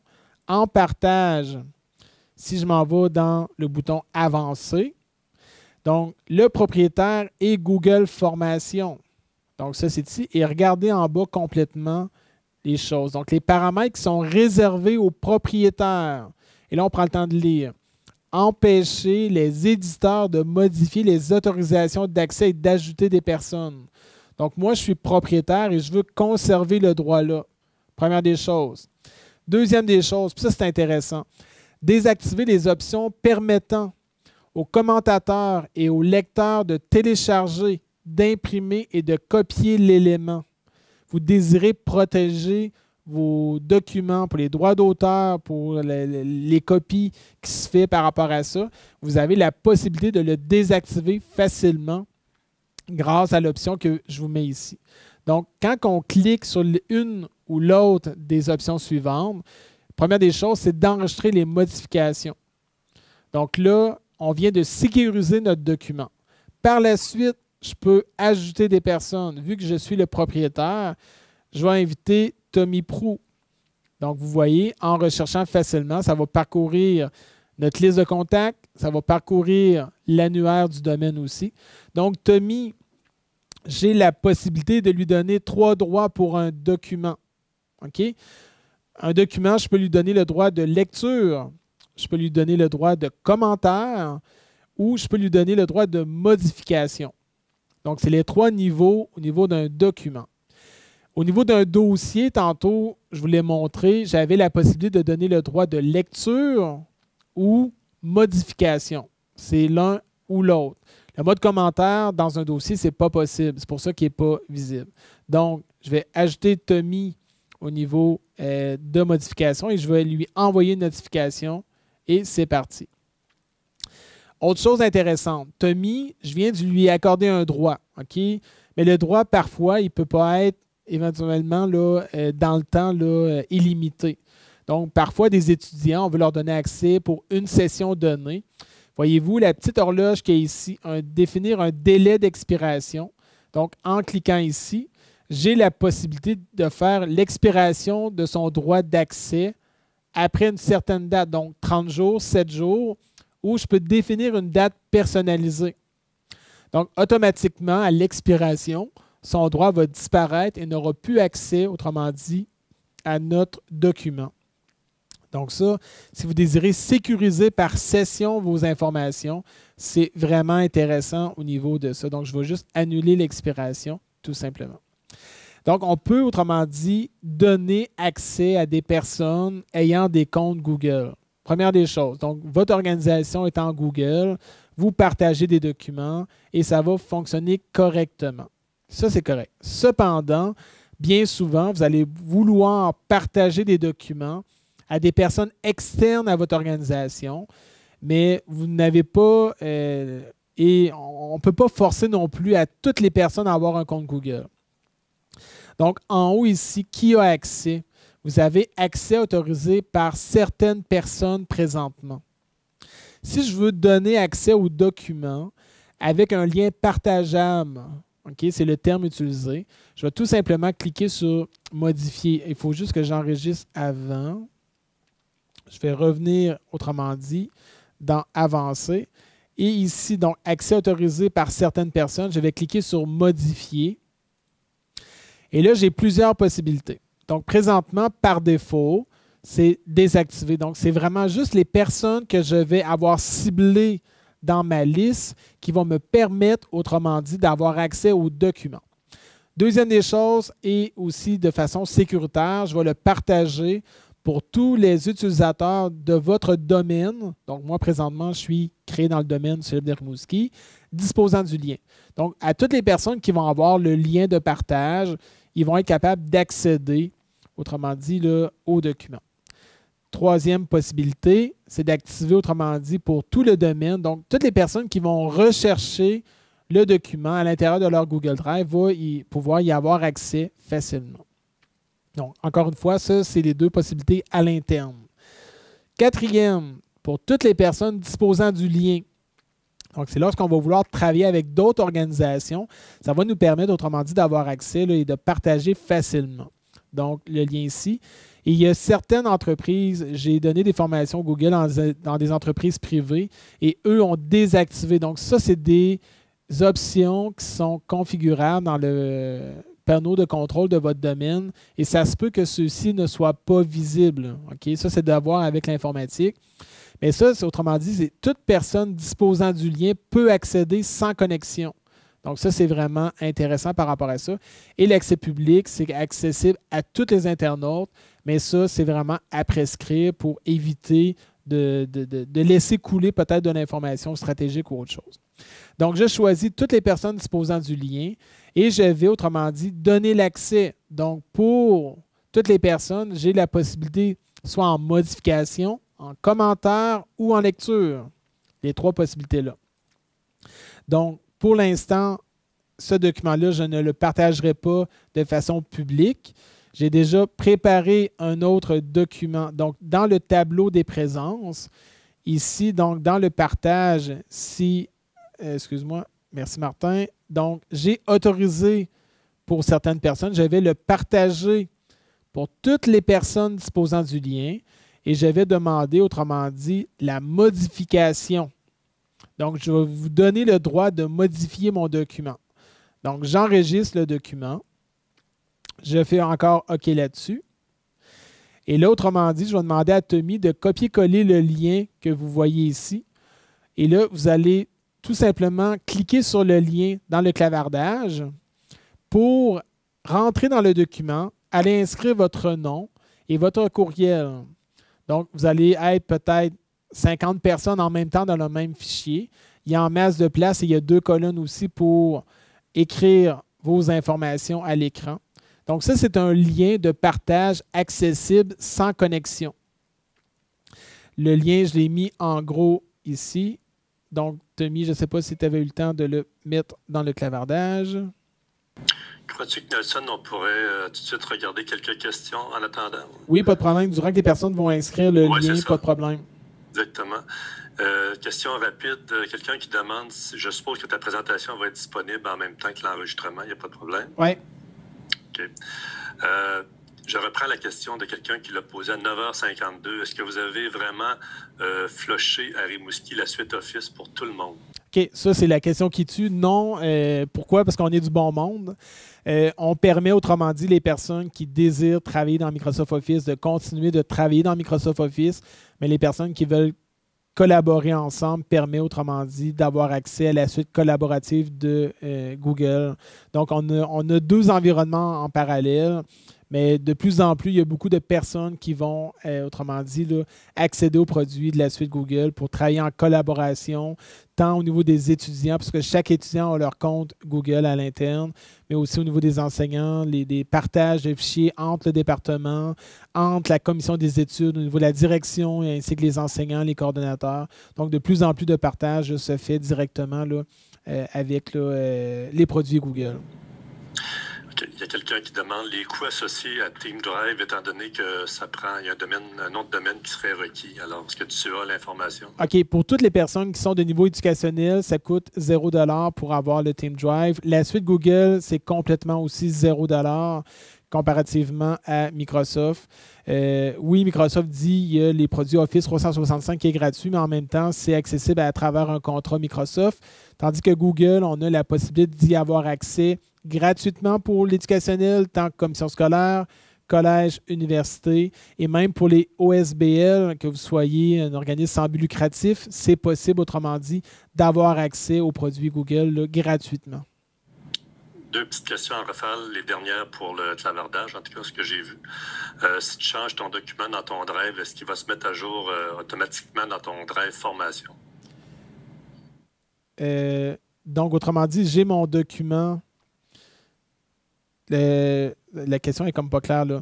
Si j'effectue, OK, entre les deux, oui, c'est ça. Donc, j'ai mon document exemple 2, mais c'est le même document en fait. Hein. Quand on crée un document Google, on va créer un élément. Puis quand on va donner des droits de partage, c'est comme si je prends une main puis j'agrippe le document original. Donc, c'est toujours le même document qui va être modifié, qui va être utilisé par tout le monde en même temps. Donc, vous partagez un document à 20 personnes, bien, les personnes vont comme s'agripper sur le document et par la suite, ils vont se déconnecter, tout simplement. C'est le même document au bout de la ligne. Une dernière question, puis si tu veux garder un petit peu de temps vers la fin, peut-être s'il y en a qui veulent prendre la parole ou s'il y a d'autres questions qui sont dans le clavardage. Oui. Il y a une personne qui demande comment faire pour ouvrir l'onglet Google en même temps que l'onglet Agenda et Google Drive dans les paramètres. Je ne sais pas si tu peux répondre rapidement. C'est dans les options, les paramètres avancés dans notre Google Chrome. Ça, pour répondre à cette question-là, je vais renvoyer, réécouter l'enregistrement d'aujourd'hui. J'ai tout fait les étapes l'une par une au départ afin de garder du temps pour les autres choses que je voulais montrer. C'est bon, ça fait que si tu veux garder un petit peu de temps vers la fin, merci. Excellent. Donc, vous le voyez, vous êtes dans un document Google Doc. On est plusieurs personnes. Vous n'avez pas présentement de compte Google et ça se fait de façon automatique. Et ici, c'est la première fois que vous vivez l'expérience. Peut-être que vous avez des petites chaleurs, peut-être. C'est vraiment intéressant au niveau de la dynamique, au niveau du partage de documents. Donc, vous avez tous présentement le droit en édition. Donc, j'ai donné le droit au niveau du lien. Vous le voyez ici en haut à droite, le mode édition. Donc, vous avez les... si Martin, tu veux m'enlever, s'il te plaît. Donc, vous avez les trois possibilités. Donc, le mode édition permet de faire la modification d'un document complètement. Le mode suggestion, ça, c'est quand même intéressant lorsqu'on va vouloir faire de la révision. Donc, toutes les personnes qui sont en mode édition peuvent être en mode suggestion. Donc, je vais aller en mode suggestion. Et ça, autrement dit, aussitôt que la personne va écrire, ça va faire comme un suivi de modification que les personnes sont habituées de voir dans Microsoft Word. Donc, vous le voyez à droite que Google Formation a ajouté telle chose. Donc, j'aurais pu tout vous placer en mode suggestion puis j'aurais dû comme approuver l'ensemble des choses. Donc, c'est quand même super intéressant pour faire le suivi de modification par rapport à ça. Et en haut à droite, vous avez le mode d'affichage qui permet tout simplement de faire l'affichage du document sans pour autant que celui-ci soit modifiable. Donc, je ne peux pas modifier l'information à l'écran. Donc, vous voyez encore une fois que j'ai la possibilité d'imprimer le document parce que c'est moi qui est propriétaire. Mais si j'avais, autrement dit, là, si j'étais comme vous, selon moi, si vous mettez en mode affichage, vous n'avez plus la possibilité là, de télécharger, de copier ou de faire des modifications dans le document. Donc, les trois modes, autrement dit, sont super intéressants. Le mode suggestion, lorsqu'on fait de la rétroaction, lorsqu'on fait de la correction directement, c'est super intéressant, là, les possibilités que ça peut amener.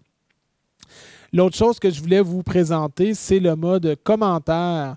Donc, je vais vous le montrer à l'écran. Je vais juste aller en mode édition, bien sûr, pour être capable d'éditer mon document. Donc, je vais me positionner ici. Donc, je vais inscrire mon nom et mon courriel en même temps avec l'ensemble des adresses que j'ai ramassées ici. On va vous faire parvenir l'information. Donc, je vais sélectionner mon nom ici. Et là, à droite complètement, vous allez voir apparaître cette petite bulle ici.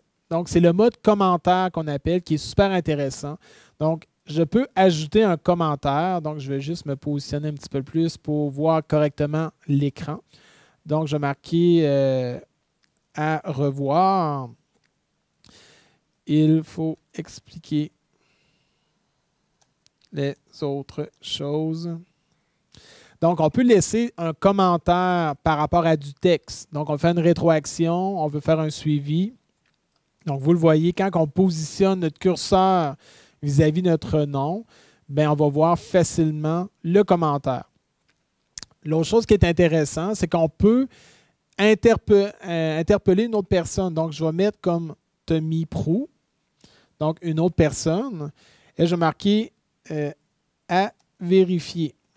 Automatiquement, Tommy va être, autrement dit, avoir une mention au niveau du document. Donc, je vais faire répondre. Et là, Tommy, automatiquement, lui, va avoir une modification et va me répondre dans la zone de commentaires. Et ça, les commentaires sont accessibles. Autrement dit, là, voyez-vous, Tommy m'a répondu aussitôt fait, aussitôt dit. D'accord, donc il a fait le suivi, autrement dit, au niveau du commentaire. Donc ça, c'est super intéressant. Donc, présentement, le lien est partageable en lien public. Je vais juste revenir dans mon autre document, donc exemple 2. Donc, je vais juste écrire un texte ici. Je vais sélectionner le texte et je vais ajouter un commentaire. Donc, directement ici, donc, je vais juste Tommy encore une fois. Tantôt, voyez-vous qu'on n'avait pas la possibilité d'attribuer une tâche, mais j'ai la possibilité d'attribuer un suivi pour la personne. Donc, à faire pour notre prochaine rencontre. Et là, automatiquement, Tommy va recevoir une tâche à faire, donc attribuer. Vous le voyez, la tâche est attribuée à Tommy. Tommy va faire le nécessaire, puis lorsque Tommy va l'avoir fait, il va tout simplement cocher pour fermer et inscrire que la tâche a été terminée. Et cette tâche-là permet, autrement dit, voyez-vous, Tommy est ici, donc il a fermé la tâche et on peut la revoir dans le mode commentaire. Donc, Tommy a marqué comme terminé que sa tâche était faite. Donc, c'est cette notion-là de tâche qui est possible de faire grâce avec les outils Google. Donc, je vais juste inscrire mon courriel personnel complètement. Donc, attribué à Nelson Jean. Automatiquement, ça m'envoie un courriel pour dire qu'il y a une tâche à faire qui est dans un document, que ce soit Google Sheet, Google Doc, Google Drive, Google Slide. Donc, la tâche est à faire. Et lorsqu'on fait une recherche, donc je vais juste revenir à mon profil personnel, donc Nelson Jean. Dans la recherche avancée, vous avez la possibilité de rechercher les tâches uniquement. Et je vais faire une recherche. Et là, vous allez voir apparaître l'exemple 2. Voyez-vous, j'ai une tâche à faire à moi dans ce fichier-là. Donc, je rentre dans le fichier. Je regarde, oui, ça, je l'ai fait, il n'y a pas de problème, mais on peut tout simplement l'inscrire comme terminé par la suite. Donc, quand on parle en gestion de projet, c'est ultra efficace pour permettre, autrement dit, le suivi des tâches qui sont à faire. Donc, nous, on travaille beaucoup comme ça entre les techniciens, les professionnels, mais même aussi notre coordonnateur, afin de se faire des suivis à l'intérieur, en fait, d'un document. Donc, vraiment beaucoup de possibilités. Si je reviens ici dans le Google Formation et le tableau des présences que je vous ai laissé remplir. Donc, voyez-vous, il y a quand même beaucoup certaines personnes ont fait des tests, puis c'est correct, c'est là pour ça. Donc, là, je n'aurais pas accès malheureusement au suivi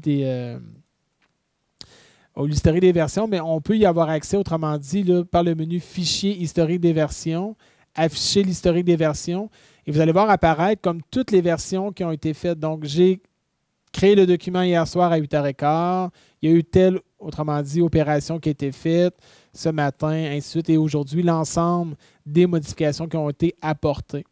Donc, le suivi de modification est ultra efficace, ça fonctionne hyper bien et c'est vraiment là un plus par rapport à ça. Donc, le commentaire, j'en ai parlé. Je vous reviens un petit peu. Je fais juste un suivi de mes notes, commentaires, les tâches. Excellent. Donc, je vais juste faire un petit retour en groupe. Donc, je vais remettre, autrement dit, un petit peu la suite des choses. Donc, je vais demander à Tommy d'aller placer le petit sondage que je vous ai fait concernant Google Drive dans le clavardage. Donc, encore quelques questions pour voir si vous avez bien compris certaines caractéristiques particulières de Google Drive. Donc, je vais juste afficher les réponses en temps réel directement à l'écran. Et Tommy va faire juste un copier-coller. Ça s'en vient dans les prochaines minutes. Si vous avez des questions entre-temps, je vous demande de les placer directement là, au niveau du clavardage. Allez-y, gênez-vous pas. Et en même temps, je vais attendre vos réponses concernant là, les quelques questions.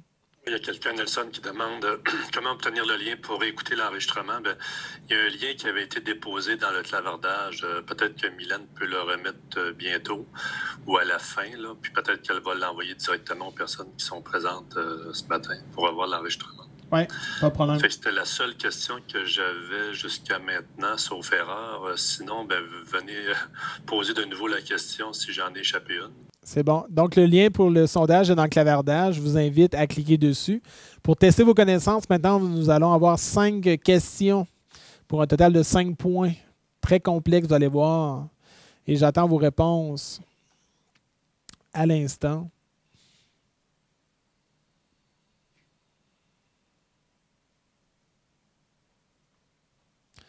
Donc, les réponses commencent à rentrer. Donc, voyez-vous, c'est quand même super intéressant et dynamique de présenter au fur et à mesure dans une classe les réponses d'un sondage pour voir l'évolution des connaissances et la compréhension aussi des choses que vous présentez à vos étudiants. Donc, super intéressant. Non? Donc, une moyenne de 3,83 sur 5 présentement. Ça va bien jusqu'à présent. Nous avons 25 réponses, près de la moitié de rentrée.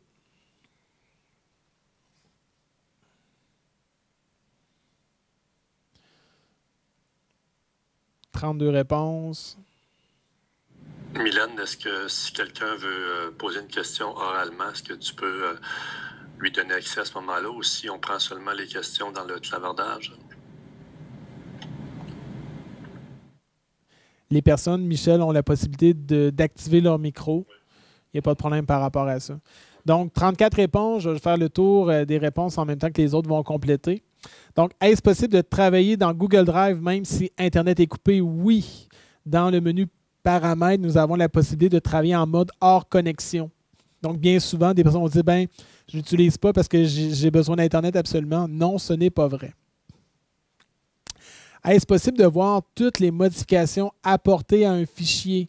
Oui, c'est possible. Puis ça, c'est quand même génial comme fonctionnalité. Dans un document Word, c'était plus ou moins facile de le faire, mais maintenant, c'est en ligne. Et l'avantage, c'est d'être capable de le faire depuis le tout début lors de la création du fichier. Donc, le document est 2 ans, 6 mois ou 4 jours. C'est possible de le faire facilement. Suis-je capable de voir la taille d'un document Google Doc? Ça, c'est une colle. Et en même temps, je ne vous avais pas mentionné cette subtilité-là. Donc, dans les documents Google, et je prends juste comme 5 secondes pour le faire. Je vais aller, par exemple, dans ceux qui sont en suivi, dans mon répertoire. Donc, vous le voyez, Martin, je vais te demander de merci. Donc, dans un dossier, et là, je vais juste rapetisser ma vue, une petite affaire. Donc, la taille d'un document Google n'est jamais prise en compte. Cependant, les documents autres que Google vont être pris en compte. Donc, voyez-vous, mon PDF, il y a 26K. Mon Google Doc, mon document Word, il y a 14K. Cependant, tous les autres documents n'ont pas de poids. Okay? Si je viens dans le dossier 3, vous allez voir le PDF de la présentation, bien lui, sa taille est de 1 MB. Donc, ça, c'était une petite subtilité. Donc, l'avantage que tous les documents que vous allez créer, on appelle ça natif dans Google, la taille n'est pas prise en compte. Donc, super intéressant. Est-ce possible de modifier un document Word à l'intérieur de Google Drive? Oui, c'est possible de le faire. Et ça se peut qu'il y ait un petit peu de formatage à faire. Cependant, la majorité des choses vont être intégrées facilement. Est-ce possible de partager un document avec une personne n'ayant pas de compte Google? Oui, je vous l'ai fait aujourd'hui. Donc, j'ai créé un lien de partage en y donnant des droits spécifiques et en même temps, ça l'a donné l'accès directement. Donc, je suis content des résultats. Vous avez quand même bien compris l'ensemble de l'information qu'on avait. Donc, un petit peu le retour sur la biographie qu'on a utilisée pour créer l'atelier d'aujourd'hui. Et en fait, maintenant, on laisserait place un petit peu au niveau de la discussion, des questions, des commentaires.